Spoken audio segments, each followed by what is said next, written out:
નમો લોહે સૌહરિહંતાણમ નમો લોહે સૌહૃદાનમ નમો લોહે સૌઆયર્યામ નમો લોહે સૌજયામ નમો લોહે સૌત્રિકાવતી શ્રાવણમ ઓમકારમેન્દુ સંયુક્ત નિત્યમ જયંતી યોગિના કામદમ ઔષધો છે ઓંકારાય નમો નમઃ મંગલમ ભગવાન મંગલમ ગૌતમોર્મિ મંગલમ કુંકુંડાર્ય વિજેન્દ્રમોષ મંગલમ નમઃ સમયસારાય स्वानुभूत्या चकास्ते स्वभावाय भवाय सर्वः विभाव निरुद्ध निराकार।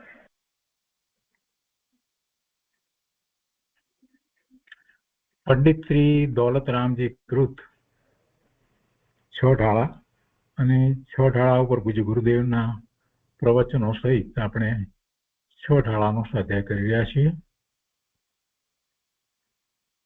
છ ઢાળાના સ્વાધ્યાયમાં આપણે મંગલાચરણ પછી 2 ગાથાનો સ્વાધ્યાય કર્યો છે. હવે આજે ત્રીજી ગાથાથી આગળ લઈએ છીએ. અહીંયા ત્રીજી ગાથામાં કે છે કે આ ગ્રંથની પ્રમાણિકતા અને નિગોદનું દુઃખ એવું શીર્ષક અહીંયા આપવામાં આવ્યું છે. જુદી જુદી જગ્યાએ જુદા જુદા શીર્ષકો આપવામાં આવ્યા, પણ મૂળ વાત તો અંદર જે કરવામાં આવી હોય એ જ હોય. દુઃખની વાત ચાલી રહી છે, ભવના ભ્રમણના મહાન દુઃખની કથા, એમ અહીંયા પ્રવચનની અંદર લીધું છે. તો ગાથા ત્રીજી આ રીતે છે. તાશ ભ્રમણ કી હૈ બહુ કથા, પૈ કછુ કહું કહી મુનિ યથા, કાલ અનંત નિગોદ મંજાર, વિત્યો એકેન્દ્રી તનધાર. ઢુંઢારી હિન્દી ભાષાના શબ્દો છે અને એના અર્થ છે અહીંયા. તાશ એટલે આ સંસારમાં, ભ્રમણ કી એટલે ભટકવાની કથા બહુ મોટી છે. પઈ તો પણ યથા જેવી મુનિ એટલે પૂર્વ આચાર્યોએ કહી છે તે પ્રમાણે હું પણ કછું એટલે થોડી કહું છું કે આ જીવનું નિગોદ મંજાર એટલે નિગોદમાં એકેન્દ્રિય જીવના શરીર ધારણ કરી અને અનંત કાળ વીતી ગયો છે, પસાર થયો છે. આ સંસારમાં ભટકવાની કથા બહુ મોટી છે, કેમ કે જીવ અનાદિનો છે ને, એટલે એની કોઈ આદિ નથી. અનંત કાળથી એ જ્યાં સુધી સિદ્ધત્વ ન પ્રગટ કરે ત્યાં સુધી એ ભટકે છે. ભટકવાની કથા બહુ મોટી છે. તો પણ જેવી પૂર્વ આચાર્યોએ કહી છે તે પ્રમાણે હું પણ થોડી કહું છું કે આ જીવનો નિગોદમાં એકેન્દ્રી જીવના શરીર ધારણ કરી અને અનંત કાળ વીતી ગયો છે, પસાર થઈ ગયો છે. ભાવાર્થમાં કહે છે કે સંસારમાં જન્મ મરણ ધારણ કરવાની કથા બહુ મોટી છે. તો પણ જે પ્રકારે પૂર્વ આચાર્યોએ પોતાના બીજા ગ્રંથોમાં કહી છે તે પ્રકારે હું એટલે દોલતરામ, પંડિત દોલતરામ કહે છે કે હું પણ આ ગ્રંથમાં થોડીક કહું છું.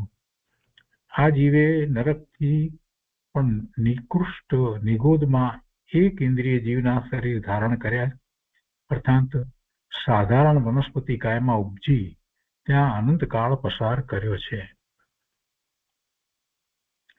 સાધારણ વનસ્પતિ કાય એટલે એક જ શરીરની અંદર કેટલા બધા અસંખ્ય જીવો હોય, એક સાથે જન્મે એક સાથે મરે, એ સાધારણ વનસ્પતિ કાય. અને પ્રત્યેક વનસ્પતિ કાયમાં એક એક જીવ હોય, એક એક શરીર હોય. તો એની ઉપર પૂજ્ય ગુરુદેવે જે વિસ્તાર કર્યો છે તે આપણે લઈએ છીએ ત્રીજી ગાથા ઉપર. ગુરુદેવ કહે છે કે પ્રથમ તો પૂર્વ આચાર્યોનો વિનય અને ગ્રંથની પ્રમાણિકતા દર્શાવતા કહે છે કે હું કાંઈ નવું નથી કહેતો, પણ પૂર્વે થઈ ગયેલા કુંદકુંદ સ્વામી, કાર્તિકેય સ્વામી વગેરે મુનિવરોએ શાસ્ત્રમાં જે કહ્યું છે તેને અનુસરીને જ હું થોડુંક કહીશ, એમ દોલતરામજી કહે છે. એટલે એમાં 2 વાત આવી ગઈ કે પોતાની મતિ કલ્પના નથી કહેતા, એટલે વાત જે છે તે સત્ય છે, એટલે એની પ્રમાણિકતા દર્શાવી દીધી છે. અને બીજી વાત એ લીધી કે પૂર્વ આચાર્યો તો ઘણો એનો વિસ્તાર કર્યો છે, પણ હું એમાંથી થોડુંક કહીશ. પણ પ્રમાણિકતા બતાવી, પોતે ગ્રંથોના આધારે કહે છે. કાર્તિક સ્વામીએ વૈરાગ્ય અનુપ્રેક્ષામાં 3જી તથા 11મી અનુપ્રેક્ષામાં જે વર્ણન કર્યું છે તે જ શૈલીથી આમાં કથન છે. જીવના પરિભ્રમણની ને તેના દુઃખની કથા તો અપાર છે. એ દુઃખો તો એને વેદ્યા ને ભગવાન ને જાણે. એ અપાર દુઃખનું વાણીથી તો કેટલું વર્ણન થાય. છતાં મુનિઓએ શાસ્ત્રમાં જે વર્ણન કર્યું છે તે પ્રમાણે હું થોડું કહીશ. ભલે થોડું કહીશ પણ યથાર્થ કહીશ. દુઃખોનો તો કોઈ પાર નથી, એના કોઈ વર્ણન કરી ન શકાય એટલા દુઃખો છે. જીવે એવા દુઃખો વેદ્યા છે અને ભગવાને જાણ્યું છે. ભગવાનના જ્ઞાનમાં એ બધું આવ્યું છે.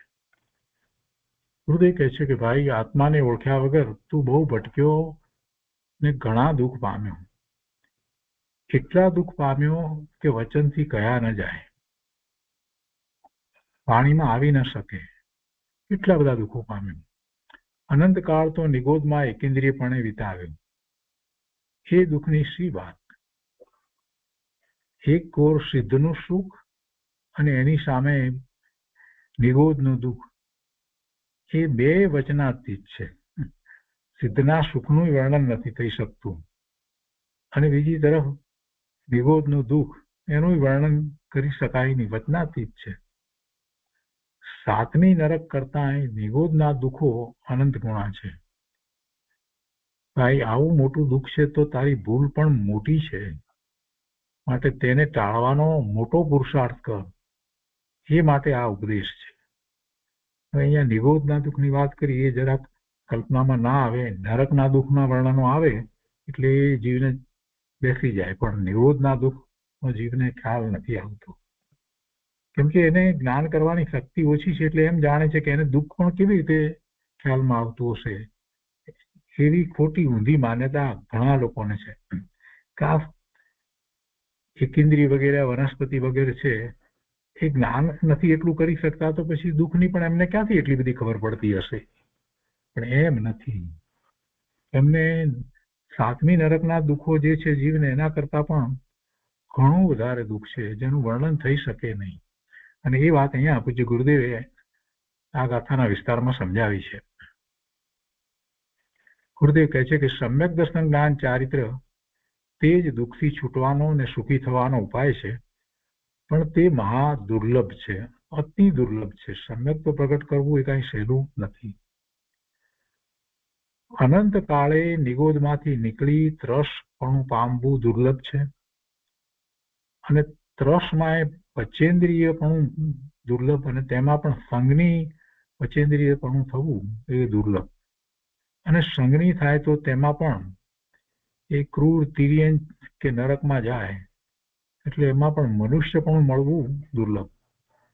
અને તેમાં પાછું મનુષ્ય થયા પછીથી પણ એ આર્ય ક્ષેત્રમાં જન્મે અને ઉત્તમ જૈન કુળ મળે, અને એ પણ મળ્યા પછી પણ પાછી એવી જીનવાણી મળે, એવી સમજ મળે, એવું દીર્ઘ આયુ મળે, ઇન્દ્રિય આદિની પૂર્ણતા અને સાચા દેવ ગુરુનો સંગ મળવો, આ બધું ખૂબ દુર્લભ છે, અતિ દુર્લભ છે. એટલે આટલું મળવા છતાં અંદરમાં આત્માની રુચિ અને સમ્યક દર્શન પ્રગટ કરવા તે બહુ મોટું કાર્ય છે, એટલે એ પણ દુર્લભ છે. આ બધું મળે એટલે કઈ સમ્યક દર્શન બધાને પ્રાપ્ત થઈ જાય છે એમ ક્યાં છે? અને તેમાંય રત્નત્રય તથા તેની અખંડ આરાધના એ સૌથી દુર્લભ છે. બધાએ દુર્લભમાં દુર્લભ એવા આ રત્નત્રય ધર્મને જાણીને ઘણા જ આદરપૂર્વક તેની આરાધના કરો, એમ બોધિ દુર્લભ ભાવનામાં ઉપદેશ છે. સ્વામી કાર્તિક અનુપ્રેક્ષાની અંદર આપણે આ બધો ખૂબ સારી રીતે સ્વાધ્યાય કર્યો છે. બારે ભાવનાનું સ્વરૂપ આપણે બહુ સારી રીતે વિસ્તારથી એમાંથી સમજ્યા છીએ. બોધિ દુર્લભ ભાવના, એવો બોધ પામવો કેટલો બધો દુર્લભ છે. સંસાર ભ્રમણ કરતો જીવ ઘણો કાળ તો નિગોદમાં જ રહ્યો. નિગોદ દશા નરક કરતા પણ હલકી છે. હીણી છે, ઘણી હીણી છે. મન અને 4 ઇન્દ્રિયોને તો તે હારી ગયા છે, એટલે કે મન નથી, અને 4 ઇન્દ્રિયોને હારી ગયા છે એટલે 1 ઇન્દ્રિય છે. એક માત્ર સ્પર્શ સંબંધી ઘણો અલ્પ ઉઘાડ રહ્યો છે. સ્પર્શ સંબંધીનો એટલો જ્ઞાનનો ઉઘાડ, પણ એ પણ અતિ અલ્પ છે. અનંત જ્ઞાન શક્તિનો ધણી મોહથી મૂર્છાઈને દુઃખના ડુંગરમાં વિલખી રહ્યો છે. દ્રવ્ય અપેક્ષાએ તો પોતે અનંત શક્તિનો સ્વામી છે, પણ કેવી દશા છે? એને જ્ઞાનનો ઉઘાડ કેટલો બધો ઓછો છે. પણ જ્ઞાનનો ઉઘાડ ઓછો છે તો કઈ દુઃખ નથી એમ વાત નથી. એમાં એને ખૂબ દુઃખ છે. અનંત શક્તિનો ધણી, અનંત શક્તિનો સ્વામી મોહથી મૂર્છાઈ અને દુઃખના ડુંડરમાં વિલખી રહ્યો છે. નરક આદિમાં બહારના પ્રતિકૂળ સંયોગનું દુઃખ લોકોને દેખાય, એ ખ્યાલમાં આવે, એનું વર્ણન થાય તો. પણ નિરોધમાં જીવની જ્ઞાન આદિ શક્તિઓ અતિશયપણે બીડાઈ ગઈ છે અને મોહની ઘણી તીવ્રતા છે. તેનું જે અનંત અકથ્ય દુઃખ છે તે સાધારણ જીવને કલ્પનામાં પણ નથી આવતું. મોહની તીવ્રતા એનો પણ એને ખ્યાલ નથી આવતો, કેમ કે મોટાભાગના જીવો એમ જ માને છે કે આપણે વિચાર કરી અને જે માન્યતા ખોટી કરીએ, ઊંધી કરીએ, એ મિથ્યાત્વ. આટલું જ એ મિથ્યાત્વનું સ્વરૂપ સમજ્યા છે ને, એટલે પછી એ વાત ક્યાંથી ખ્યાલમાં આવે કે એમને કેટલી મોહની તીવ્રતા છે. શક્તિઓ, પોતાની શક્તિઓ જે છે એનો તો જરાય ઉઘાડ નથી. શક્તિઓ તો અતિશયપણે બીડાઈ ગઈ છે અને મોહની ઘણી તીવ્રતા છે. તેનું જે અનંત અકથ્ય દુઃખ છે તે સાધારણ જીવોને કલ્પનામાં પણ નથી આવતું. એક નિગોદ શરીરમાં અનંતા જીવો ઉપજે અને મરે છે. અનંતા જીવો વચ્ચે એક જ શરીર છે. આવી નિગોદ દશામાં અનંતા જીવોના થોકે થોક પડ્યા છે. એનું જે અનંતું દુઃખ છે તે તો કેવળી ગમે છે. હવે આવી દશામાંથી બહાર નીકળીને જે મનુષ્ય થાય છે એવા જીવને ચેતવવાનો આ ઉપદેશ છે. જે મનુષ્ય થયો છે, સંઘની પચેન્દ્રિય એમાં પણ મનુષ્ય થયો છે, એને આ ઉપદેશ આપી એને ચેતવવામાં આવે છે કે ભાઈ, આવા દુઃખો અનંતવાર તું ભોગવી ચૂક્યો છે. તે દુઃખથી છૂટવાનો ઉપાય કરવાનો અત્યારે આ અવસર આવ્યો છે કે જેમાં તું એનો ઉપાય કરી શકે. એમ ઉપદેશ દ્વારા જીવોને કરુણા કરી અને આચાર્ય ભગવાન, ઉપાધ્યાય ભગવાન, મુનિ મહારાજ એ બધા ચેતવે છે. શાસ્ત્રની રચના દ્વારા પણ એમ એ જીવોને ઉપદેશ આપીને ચેતવે છે. નિગોદ જીવ કોઈ વાર એક ને એક શરીરમાં લાંબા કાળ સુધી જન્મ્યા મર્યા કરે છે. એક શરીરમાં મરીને પાછો તે જ શરીરમાં ઉપજે, ફરી મરે ને પાછો તેમાં જ ઉપજે. એમ એક ને એક શરીરમાં કેટલી વાર જન્મે ને મરે. જીવના અનેક ભાવ બદલી જાય છતાં શરીર તો એનું એ જ રહે. આ સાધારણ વનસ્પતિકાયમાં રહેલા જીવો જે છે એની વાત ચાલે છે, નિગોદના જીવોની વાત ચાલે છે. આ પ્રકારના ભવો પણ જીવે અનંત વાર કર્યા.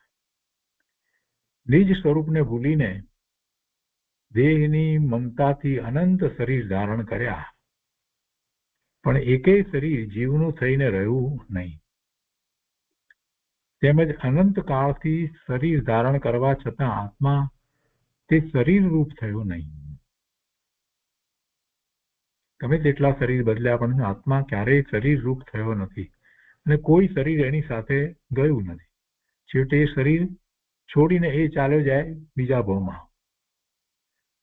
ઉપયોગ સ્વરૂપ આત્મા એ જ્ઞાન સ્વરૂપ છે તો એ જળ ક્યાંથી થાય? એ જળ થતો જ નથી. એ જ્ઞાન સ્વરૂપ જ રહે છે. જુદી જુદી પર્યાયમાં એને જ્ઞાનના ઉઘાડ જુદા જુદા હોય, ઓછા વધતા હોય, પણ છતાં એ જડ થતો નથી. ચેતન એ ચેતન જ રહે છે. અને અંદરમાં તો અનંત ગુણો પણ એવા ને એવા જ જળવાઈ રહ્યા છે, ગમે તે પર્યાયમાં જાય તો પણ. જીવ સદાય શરીરથી જુદો જ રહ્યો છે. પર્યાય પ્રમાણે શરીર મળ્યા હોય, પણ એ શરીરથી આત્મા તો જુદો જ રહ્યો છે, સદાય જુદો રહ્યો છે. અને એ જુદાપણું સમજાવવા માટે વિતરાગી સંતોનો આ ઉપદેશ છે કે તું ભગવાન આત્મા શરીરથી જુદો છો. જેવા ભાવ કર્યા એ પ્રમાણે ગતિ થઈ છે, 4 ગતિ સંસારની, અને જે ગતિમાં ગયો છે એ પ્રમાણે પાછા એવા શરીર મળ્યા. અહીંયા કહે છે કે બટેટા, ગાજર વગેરે કંદમૂળ એક રાઈ જેટલી કટકીમાં, એવા કંદમૂળની એક રાઈ જેટલી કટકીમાં અનંતા જીવોનું અસ્તિત્વ છે. અને તેમાં દરેક જીવ સિદ્ધ પરમાત્મા જેવી શક્તિ વાળો છે. દ્રવ્ય અપેક્ષાએ તો દરેક જીવ સિદ્ધ સમાન પૂર્ણ પવિત્ર છે, પણ પર્યાયમાં એને કેટલો જ્ઞાનનો ઓછો ઉગાડ છે. અક્ષરના અનંતમાં ભાગે એટલો જ્ઞાનનો ઉઘાડ, પણ અંદરમાં તો એ સિદ્ધ પરમાત્મા જેવી શક્તિ વાળો છે. પણ તત્વની વિરાધનાથી એમની ચેતના શક્તિ એટલી બધી હણાઈ ગઈ છે કે સામાન્ય જીવોને તો આમાં જીવ છે એમ કબૂલવું પણ કઠણ પડે છે. અને ઘણા લોકો તો એવું કબૂલતાય નથી કે આમાં જીવ છે. આ કંદમૂળમાં આવા જીવ છે, નિગોદના જીવો છે એમ કબૂલવું પણ એમને તો કઠણ પડે છે. અનંત જીવો છે, અને એવા કંદમૂળ જેમાં અનંત જીવો છે, સાધારણ વનસ્પતિકાય છે ને, એટલે તો એમાં જીવ છે એમ માનતા પણ નથી ને હોંશે હોંશે એને આરોગે છે. આ બટેટા, ગાજર વગેરેની એક રાઈ જેટલી કણીમાં અનંતા જીવોનું અસ્તિત્વ છે. અને ઘણા લોકો અનાર્ય સંસ્કારને લીધે ઈંડા વગેરેમાં જીવ નથી માનતા અને તેનું ભક્ષણ કરે છે. પણ ઈંડામાં તો દરેકમાં પંચેન્દ્રિય જીવ છે, ને તેનું ભક્ષણ એ સીધો માંસાહાર જ છે. તેમાં પંચેન્દ્રિય જીવની હિંસાનું મોટું પાપ છે, એની તો વાત જ સી. પણ કંદમૂળ, બટેટા વગેરે એ અનંતકાય, તે પણ અભક્ષ છે, એને અનંતકાય કહેવામાં આવે છે. અહીં તો એમ કહેવું છે કે નિગોદના જીવને ચેતના ઘણી જણાઈ ગઈ હોવાથી તે અત્યંત દુઃખી છે. એ અનંતું દુઃખ બહારથી ન દેખાય, અનંતું દુઃખ એનું બહારથી ન દેખાય. આપણે તો બીજી રીતે જોઈએ, લીલોતરી હોય, લીલુંછમ લીલોતરી પવનમાં લહેરાતી હોય, આપણે તો એને એ રીતે જોઈએ છીએ કે લીલોતરી લહેરાતી હોય, હિલેળા લેતી હોય, પણ તે વખતે પણ એની અંદરમાં વનસ્પતિ કાયિક જીવો, એ જીવો 7મી નરકના નારકી કરતા અનંત ગુણી દુઃખ વેદના ભોગવી રહ્યા છે. અને અનંતું દુઃખ છે, કાંઈ પર્યાપ્તિ નથી, કશું પ્રાપ્ત થયું નથી. અને મિથ્યાત્વનું મોટું પાપ, કોઈ શક્તિ નહીં, કોઈને એની બધી શક્તિ અને હણી લેવામાં આવે, શક્તિહીન કરી ને એને શિક્ષા કરવામાં આવે તો કેટલું દુઃખ થાય. એના કરતા અનંત ઘણું દુઃખ થાય, કેમ કે અમને કોઈ શક્તિ તો એવી છે નહીં, સામો પ્રતિકાર કરી શકે એવી કોઈ શક્તિ નથી. ને એવું દુઃખ અનંત કાળ જીવે ભોગવ્યું. નરકના તીવ્ર દુઃખો પણ સાંભળ્યા ન જાય, ને તેના કરતા નિગોદના દુઃખો તો વચનથી કહ્યા ન જાય એવા છે. જ્યાં માત્ર સ્પર્શ સિવાય બીજું કાંઈ જ જાણવાની જ્ઞાન શક્તિ રહી નથી, એવી અત્યંત હીન દશા છે, અત્યંત હીન દશા છે. આગળ કહે છે, અરે જીવ, તારી કથા મોટી છે. કથા મોટી જ હોય, અનંત કાળથી આ જીવ છે, તો એના બધા ભવોનો વિચાર કરીએ તો કેટલી લાંબી કથા થાય, એનો પાર ના આવે એટલી લાંબી કથા થાય. દરેક જીવને એ માટે એમ જ છે ને. તારી કથા મોટી છે, તારા સ્વભાવનો મહિમા પણ મોટો ને તારા દુઃખની કથા પણ મોટી. અનંતકાળના આ દુઃખોથી છૂટવા માટે સંત ગુરુ તને તારા સ્વભાવનો મહિમા બતાવે છે. એવા સંત ગુરુ પોતે તો દુઃખોથી છૂટ્યા છે, એમની તો દશા ઘણી ઊંચી છે, એમને તો હવે વધુ બહુ થવાના નથી, અને અત્યારે પણ એ તો આનંદની દશામાં વારંવાર વિરાજી જાય છે. સાતમા ગુણસ્થાનના મુનિનો વિચાર કરીએ તો આપણને ખ્યાલ આવે કે સાતમા ગુણસ્થાનની દશામાં રહેલા એ મુનિ મહારાજ હોય, ઉપાધ્યાય હોય, આચાર્ય હોય કે ગણધર ભગવાન હોય, જે પણ હોય, તો એ સાતમા ગુણસ્થાનની દશાની અંદર કેવા પ્રત્યુષ સંવેદન સહિત આનંદમાં હોય છે, અને એમને ક્યાં હવે વધુ ભવ થવાના નથી. એક બે ભવમાં તો એ મોક્ષે જવાના છે, એટલે એમને તો કાંઈ પ્રાપ્ત કરવાનું બાકી ખરેખર તો રહ્યું જ નથી. પણ જ્યારે સવિકલ્પ દશામાં આવે છે તો એમને કરુણા થાય છે, અને કરુણા જીવોને દુઃખી જોઈને થાય છે. એટલે એવા સંત ગુરુ તને તારા સ્વભાવનો મહિમા બતાવે છે, છૂટવાનો ઉપાય બતાવે છે. તું દુઃખી છો તો દુઃખથી છૂટવાનો ઉપાય બતાવે છે, તે તું ધ્યાનથી સાંભળ, સાવધાન થઈને સાંભળ. રત્નત્રય ધર્મ વિના પૂર્વે કેવા કેવા દુઃખો ભોગવ્યા તેનો વિચાર કરીને હવે દુર્લભ બોધી ભાવના કરવા જેવી છે. જે ભાવના દ્વારા એને ખ્યાલ આવે કે આ ધર્મ પામવો કેટલો દુર્લભ છે, અને અત્યારે એ પ્રસંગ પ્રાપ્ત થયો છે, તો એ અતિ દુર્લભ વસ્તુ એને પ્રાપ્ત થઈ છે, એ હવે ગુમાવવી ન જોઈએ. એમ દુર્લભ બોધી ભાવના કરવા જેવી છે. પૂર્વે જેના વગર હું ઘણું દુઃખ પામ્યો તે સમ્યક દર્શન આદિ રત્નત્રય હું કેમ પામું, એનો વિચાર કરીને તેનો જ ઉદ્યમ કરવા જેવું છે. એ ભાઈ, એ વાલીડા, તું આ ઉત્તમ ટાણાને ન ચૂકીશ. અને પછી એ રીતે ત્રીજી ગાથા પૂરી થઈ, અને એના પછી આગળ પણ એવું જ વર્ણન કરે છે. તિર્યંજ ગતિના દુઃખનું વર્ણન ચોથી ગાથાની અંદર કરે છે. પછી આગળ એ પ્રમાણે બધું આગળ વર્ણન એ દુઃખોનું આવે છે.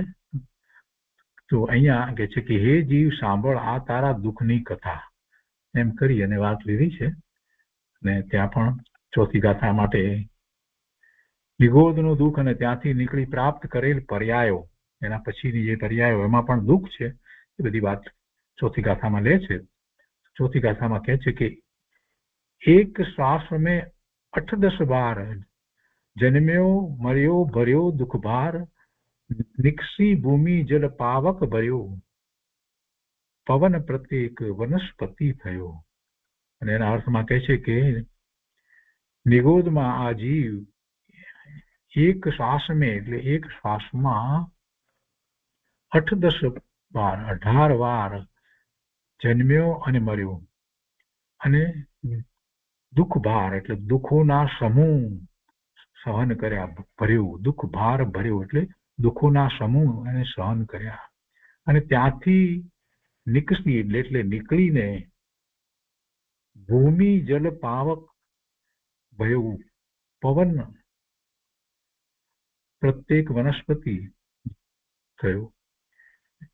એટલે કે છે અહીંયા કે ત્યાંથી નીકળી, નિગોદમાંથી નીકળી અને ભૂમિ એટલે પૃથ્વી કાયક જીવ, તો જલ કાયક જીવ, પાવક એટલે અગ્નિ કાયક જીવ, અને વળી પવન વાયુ કાયક જીવ, અને પ્રત્યેક વનસ્પતિ કાયક જીવ થયો. ભાવાર્થમાં કે છે કે નિગોદ સાધારણ વનસ્પતિ કાયમાં છે, એટલે એક જ શરીરમાં અસંખ્ય જીવો, અનંત જીવો સાથે જન્મે સાથે મરે, એ સાધારણ વનસ્પતિ કાય. અને પ્રત્યેક વનસ્પતિ કાય એટલે એક શરીરમાં એક હોય, એક જીવ હોય. તો નિગોદમાં આ જીવે એક શ્વાસ માત્ર જેટલા સમયમાં 18 વાર જન્મ અને મરણ કરી ને ભયંકર દુઃખ સહન કર્યું છે, અને ત્યાંથી નીકળી પૃથ્વી કાયિક, જળ કાયિક, અગ્નિ કાયિક, વાયુ કાયિક અને પ્રત્યેક વનસ્પતિ કાયિક જીવ તરીકે ઉત્પન્ન થયો. અને એનો વિસ્તાર હવે પૂજ્ય ગુરુદેવ કરે છે કે નિગોદ દશા વખતે એક શ્વાસ જેટલા કાળમાં 18 વખત જન્મ મરણ કર્યા તો એ જન્મ મરણમાં કેવું દુઃખ હતું એનું વર્ણન નથી થઈ શકતું. એટલે કહે છે કે ધગધગતા તેલમાં તળાવવું વગેરે ઘણા દુઃખોનો ભાર સહન કર્યો. આ કંદમૂળને ધગધગતા તેલમાં તળી નાખવામાં આવે છે, એમાં તણાવું વગેરે ઘણા દુઃખોનો ભાર સહન કર્યો. સિદ્ધ દશા આત્માના આનંદથી ભરેલી છે, નિગોદ દશા દુઃખના ભારથી ભરેલી છે. અહીં તો જરીક પ્રતિકૂળતા આવે કે અપમાન થાય ત્યાં રાડ નાખે છે, પણ ભાઈ પૂર્વે અનંતકાળ તે કેવા દુઃખમાં ગાળ્યો એ બધું તું ભૂલી ગયો? અરે એ યાદ કરતા પણ વૈરાગ્ય આવે એવું છે. એ દુઃખોને તું યાદ કરે તો પણ વૈરાગ્ય આવે એવું છે. ગુરુદેવ એમ કે છે. બીજાને આપણે જોઈએ ને એના ઉપરથી આપણને એ વખત એવો વિચાર આવવો જોઈએ કે આ પર્યાયમાં હું પણ ગયો હોઈશ, આવી પર્યાયમાં. અને અત્યારે જે આ પર્યાય છે બધી રીતે અનુકૂળતાની પર્યાય છે, તો એમાં ધર્મ ધ્યાન કરી લેવું જોઈએ. અહીં સામાન્ય જીવોને દુઃખની તીવ્રતા સમજાવવા માટે 18 વાર જન્મ્યો અને મર્યો એમ સંયોગથી વાત કરી છે. તો એક સંયોગ છે ને, એક શ્વાસ લઈને મૂકીએ એટલામાં 18 વાર જન્મ મરણ થાય. કેમ કે જન્મ અને મરણ બંને વખતે જીવને દુઃખ થાય છે. જન્મે છે ત્યારે પણ દુઃખ થાય છે, મરણ પામે છે ત્યારે પણ દુઃખ થાય છે. મનુષ્યને પણ એમ જ છે, આર્કીને પણ એમ છે, તિર્યંતને પણ એમ જ છે. ખરેખર તો અંદર દેહમાં એકત્વ બુદ્ધિ અને તીવ્ર મોહનું જ અનંતું દુઃખ છે. કોઈને એમ થાય કે એમને કેવી રીતે બધા વિચારો આવતા હશે, એમને તો પણ ભાઈ વિચાર કરવાની ક્યાં જરૂર છે? જે શરીર સાથે જીવ રહ્યો છે એ શરીર સાથે એને એકત્વ હોય એને માટે કોઈ શબ્દોની જરૂર નથી.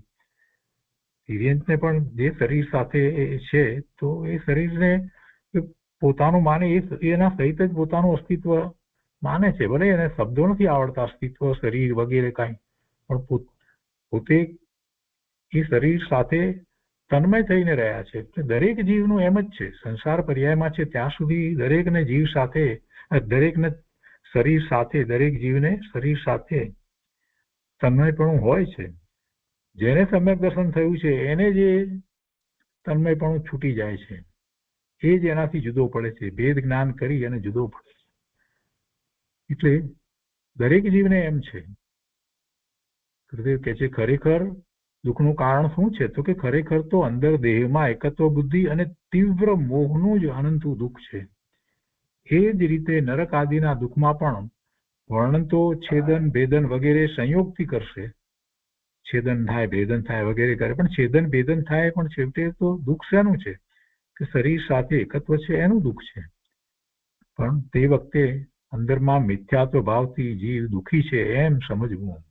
સંયોગથી વાત કરવામાં આવી છે કે શું સંયોગ હતા, પણ વાસ્તવમાં જીવને દુઃખનું કારણ શું છે? કોઈ પણ પર્યાયમાં છે, સંસારમાં કોઈ પણ પર્યાયમાં છે અને કોઈ પણ શરીર સાથે રહ્યો છે, તો એ વખતે એને મૂળ દુઃખનું કારણ તો જેટલી દેહમાં એકત્વ બુદ્ધિ અને મિથ્યાત્વ, તીવ્ર મિથ્યાત્વ છે એટલું દુઃખ છે.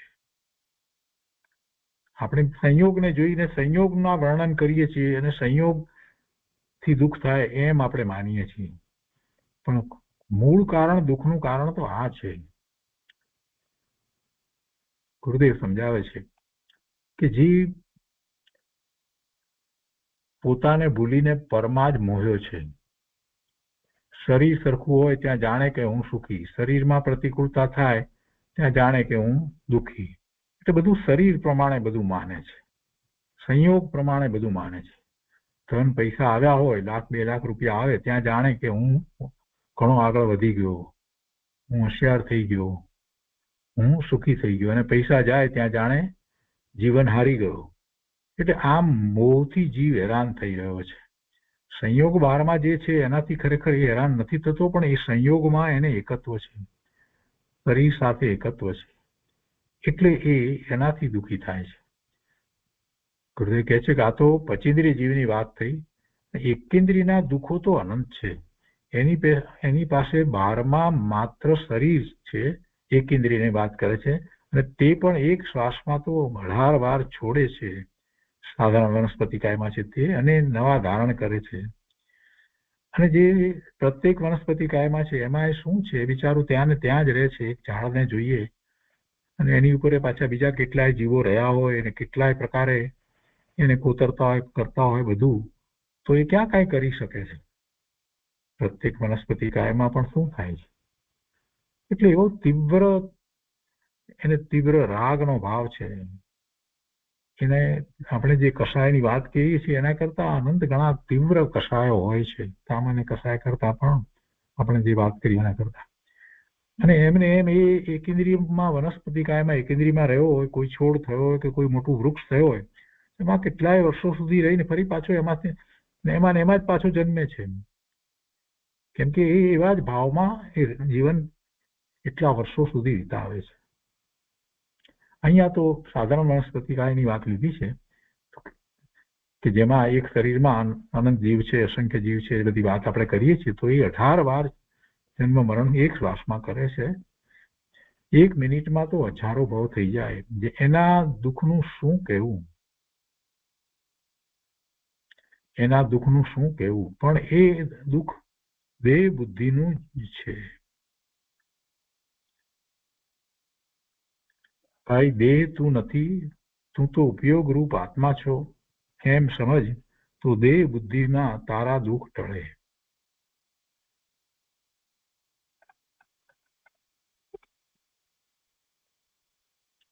આગળ કહે છે કે અનંતા જીવો એક ઘરમાં, શરીરમાં ભેગા રહે છે. એક શરીરમાં રહે છે. આહાર બધાનો એક જ છે. શરીર બધા વચ્ચે એક સાથે બધા જન્મે, એક સાથે બધા મરે. તો તેમને કઈ ભાઈબંધી ખરી? એક સાથે જન્મે ને એક સાથે મરે તો ના. એકબીજાને કાંઈ લેવા દેવા નથી. દરેક જીવ જુદો, દરેકના ગુણ જુદા, દરેકના પરિણામ જુદા. શરીર ભલે બધા વચ્ચે એક, પણ બધા જીવ બધા જુદા.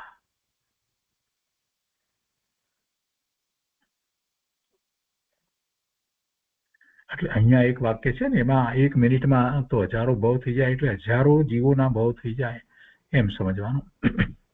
હજારોના ભાવ બદલાઈ જાય એમ કહેવાનું આ થયું હતું. અહીંયા લખવામાં જરાક એ રીતે થયું છે.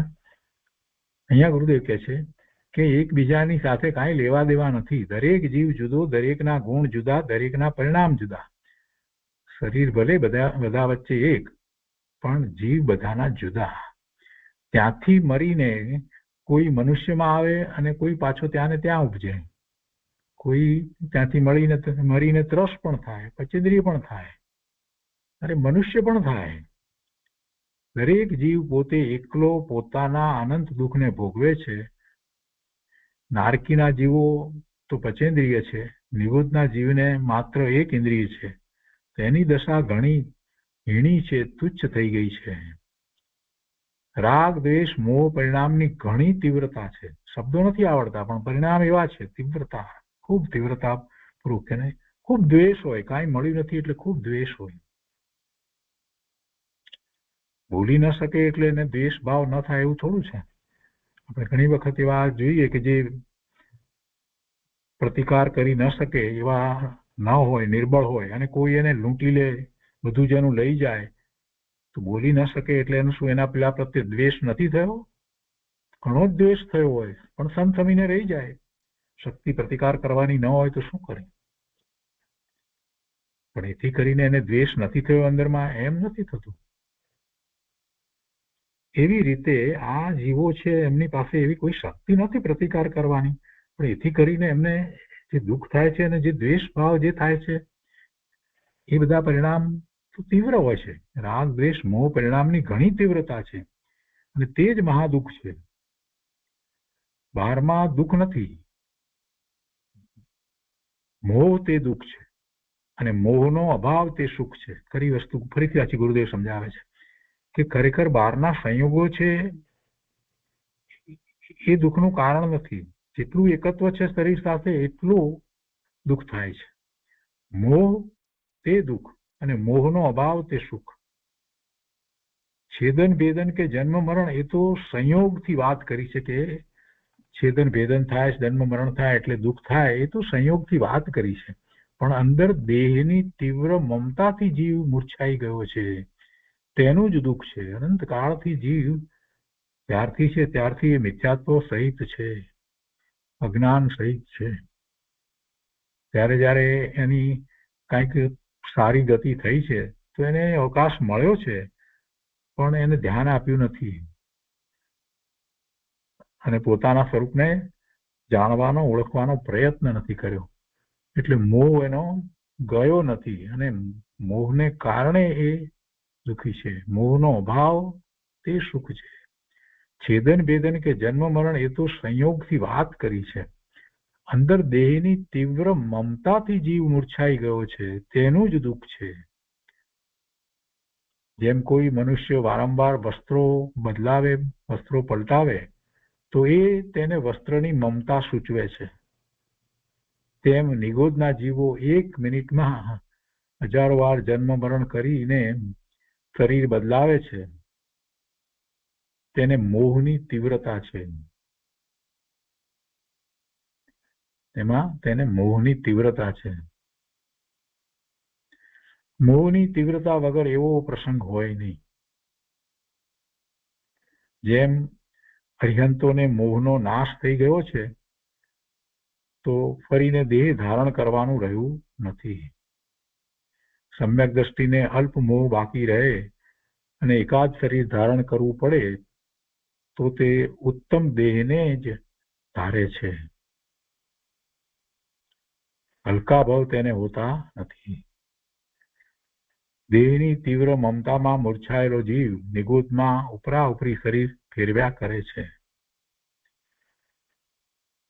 18 ભવની જે વાત કરી છે ને, એક શ્વાસ લઈને છોડી, એમાં કોઈક જગ્યાએ એવી રીતે પણ વાર્તા આવે છે કે આપણે જે શ્વાસ કહીએ છીએ તો આપણા સામાન્ય રીતે શ્વાસ 15 કે 20 ની વચ્ચે હોય અને એમાં એક શ્વાસમાં 18 એ પ્રમાણે ગુણાકાર કરીએ તો એટલા ન થાય. પણ કોઈક જગ્યાએ એવી રીતે છે કે શ્વાસને બદલે એને ધબકારા આપણા હૃદયના જે છે એને શ્વાસ કહેવામાં આવ્યો છે.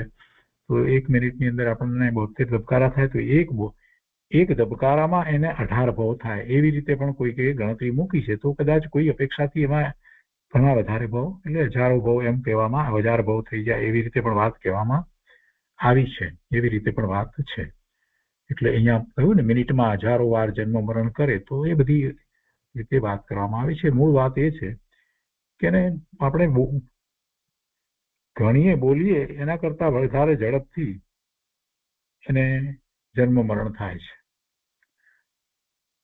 પોતાનું ચૈતન્ય પણ ચૂકી અને એ એવી દશામાં, હીણી દશામાં રહ્યો છે.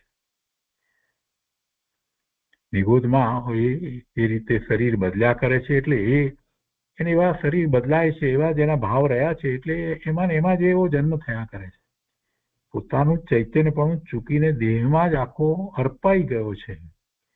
દેહથી જુદું પોતાનું કાંઈ અસ્તિત્વ જ તેને દેખાતું નથી.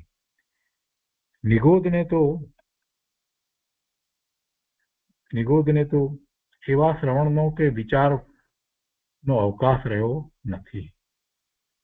એને નથી કાન, નથી મન ને નથી દેખતા, દ્રષ્ટિ પણ નથી, કાંઈ નથી સાંભળતા કે નથી બોલી શકતા. એના દુઃખનું શું કહેવું? અને એને સમજાવવા માટે ગુરુદેવે એક અહીંયા ઉદાહરણ લીધું છે.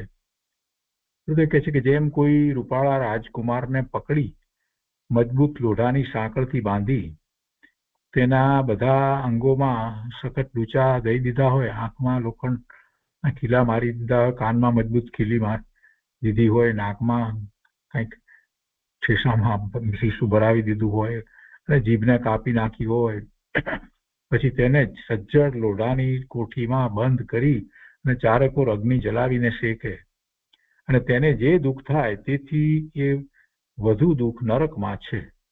અને છતાં એ તો પચેન્દ્રિયનું દુઃખ છે.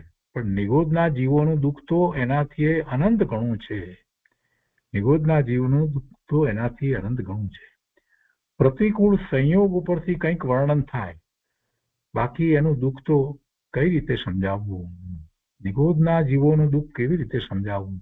આપણને સામાન્ય રીતે પ્રતિકૂળ સંયોગથી કાંઈક દુઃખનો ખ્યાલ આવે, પણ આ જીવોને જે દુઃખ છે, જેને હીણી દશાનું જે દુઃખ છે, એ કેવી રીતે સમજાવવું?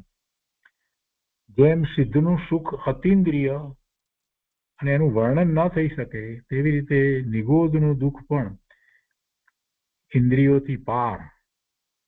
નિગોદનું દુઃખ પણ ઇન્દ્રિયોથી પાર, ઇન્દ્રિયો વિના જ દુઃખ છે ને એમને. ત્યાં બહારમાં પ્રતિકૂળ સામગ્રી ભલે ન દેખાય, પણ અંદર દુઃખનો પાર નથી. અંદર એમને દુઃખનો પાર નથી. આગળ કહે છે કે આત્મા એવો છે કે એમાં અંતર્મુખ થઈને અનુભવ કરતા આનંદનો પાર નથી. એ આનંદ ઇન્દ્રિયાતીત છે. એ તો જે એને વેદે એને જ એની ખબર પડે કે ઇન્દ્રિયાતીત છે, ઇન્દ્રિયોથી આનંદ નથી આવતો. અતિન્દ્રિયપણે એ આનંદ અનુભવાય છે, અને એને જે વેદે એને એની ખબર પડે. સમ્યક દ્રષ્ટિને એવો આનંદ હોય છે, એને ખબર પડે. તેમ તે આત્માને ચૂકીને તેની ઉલટી દશારૂપ જે દુઃખ છે તે પણ અનંત છે, અને એ દુઃખ તો જે વેદે એને ખબર પડે. એટલે તે તેને જાણતો નથી, પણ વેદે છે અને કેવળી જ એને જાણે છે. અનંતા સુખથી ભરેલો આત્મા, તેની વિરાધનાનું દુઃખ પણ અનંતું છે. અનંતા સુખથી ભરેલો આત્મા, તેની વિરાધનાનું દુઃખ પણ અનંતું છે. એવા ભગવાન આત્માની વિરાધના, પોતાના સ્વરૂપની વિરાધના. આપણે એમ કહીએ કે જીનેશ્વર ભગવાનની વિરાધના કરીએ એટલે બીજા ભાવમાં ધર્મ મળે નહીં, ધર્મ માટેની અનુકૂળતા પ્રાપ્ત ન થાય, જીનવાણી ન પ્રાપ્ત થાય. આ બધી વાત આપણે જે કરીએ છીએ ને, પ્રભુની વિરાધના ન કરીએ, જીનવાણીની વિરાધના ન કરીએ, તો એવી રીતે અહીંયા એક બીજી વાત લીધી છે ગુરુદેવ કે અનંતા સુખથી ભરેલો આત્મા, પોતાનો આત્મા, એવા આત્માની વિરાધનાનું દુઃખ પણ અનંતું છે. એની વિરાધના કરવાથી દુઃખ થાય છે. સ્વરૂપને જાણ્યા વિના, સમજ્યા વિના જ દુઃખ છે. જે સ્વરૂપ સમજ્યા વિના પામ્યો દુઃખ અનંત, પોતાના સ્વરૂપની વિરાધના કરીને દુઃખી થયો છે. એક કોર સિદ્ધોનું સુખ અને બીજી કોર નિગોદનું દુઃખ, બંને વચનથી કયા જાય તેમ નથી. સિદ્ધો પણ એક ઠેકાણે અનંતા ભેગા રહ્યા છે, અને સૌ પોતપોતાના સુખમાં મગ્ન છે. એક ઠેકાણે અનંતા ભેગા રહ્યા છે, અને સૌ પોતપોતાના સુખમાં મગ્ન છે. અને નિગોદિયા પણ એક ઠેકાણે એક શરીરમાં અનંતા ભેગા રહ્યા છે, અને સૌ પોતપોતાના દુઃખમાં મગ્ન છે. અરે એના વેદનની સી વાત! પંચાધ્યાયકાર કહે છે કે જીવોને અનંત દુઃખોમાં જે બુદ્ધિગોચર દુઃખ છે તે તો દ્રષ્ટાંતથી સમજાવી શકાય છે. સંયોગ વગેરેની વાત કરી અને એની વાત તો કહી શકાય, બુદ્ધિગોચર દુઃખ છે એ તો સમજાવી શકાય.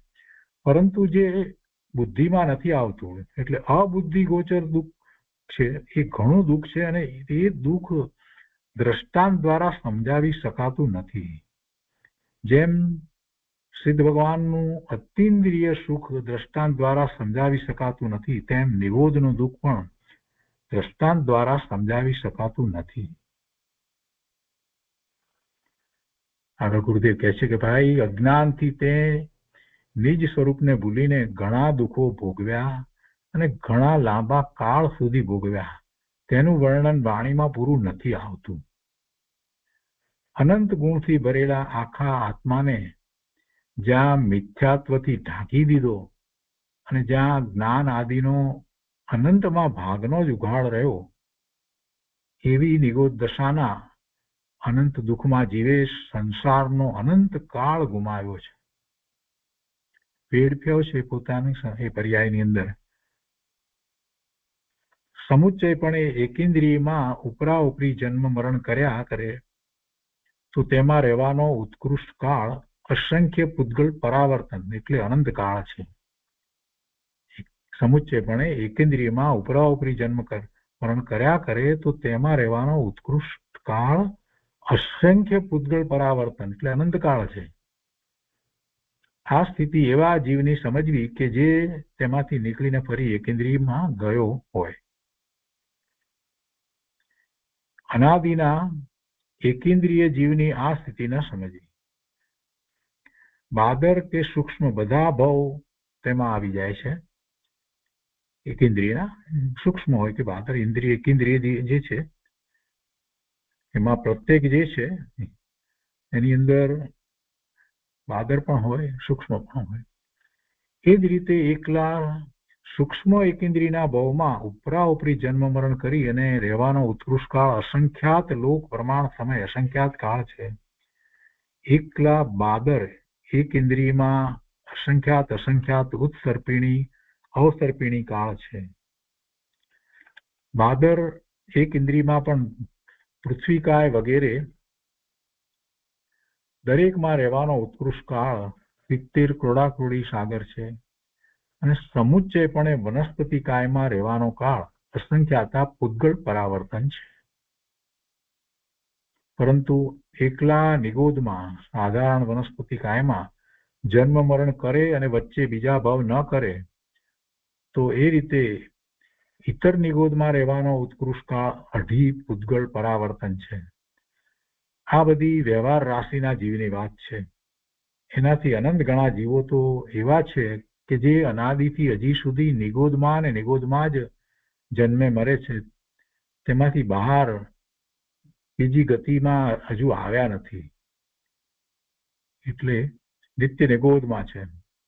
આમ ઘણા દીર્ઘકાળ સુધી જીવ એકેન્દ્રિયપણામાં મિથ્યાત્વને લીધે મહાદુઃખ પામ્યો છે. તેમાંથી નીકળી ને અનંત કાળમાં ક્યારેક ત્રસ પર્યાય પામે. તે ત્રસ પર્યાયમાં પર્યાપ્તપણે રહેવાનો ઉત્કૃષ્ટ કાળ 2000 સાગરોપમ છે. ત્રસ પર્યાયનો કાળ 2000 સાગરોપમ છે. અને ત્રસપણામાં પણ મનુષ્ય પર્યાય મળવી બહુ જ દુર્લભ છે, મોંઘી છે.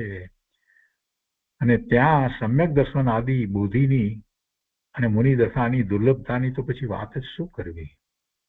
મનુષ્ય થવું કેટલું બધું અઘરું છે. અને એના વિશે વધારે વિસ્તાર જે છે તે આગળ લીધો છે, તો એ બધું આપણે આવતા સ્વાધ્યાયમાં લઈશું. મનુષ્ય હોના મુશ્किल है, साधु कहाँ से होए, साधु हुआ तो सिद्ध हुआ, કરણી રહી ન કો. અને પછી નિયમસારની 90મી ગાથા પણ લીધી છે. અને ગુરુદેવે એ દ્વારા કેટલુંક અધ્યાત્મ પણ સમજાવ્યું છે. તો એ આપણે આવતા સ્વાધ્યાયમાં લઈશું. આજનો સ્વાધ્યાય અહીંયા સુધી રાખીએ છીએ.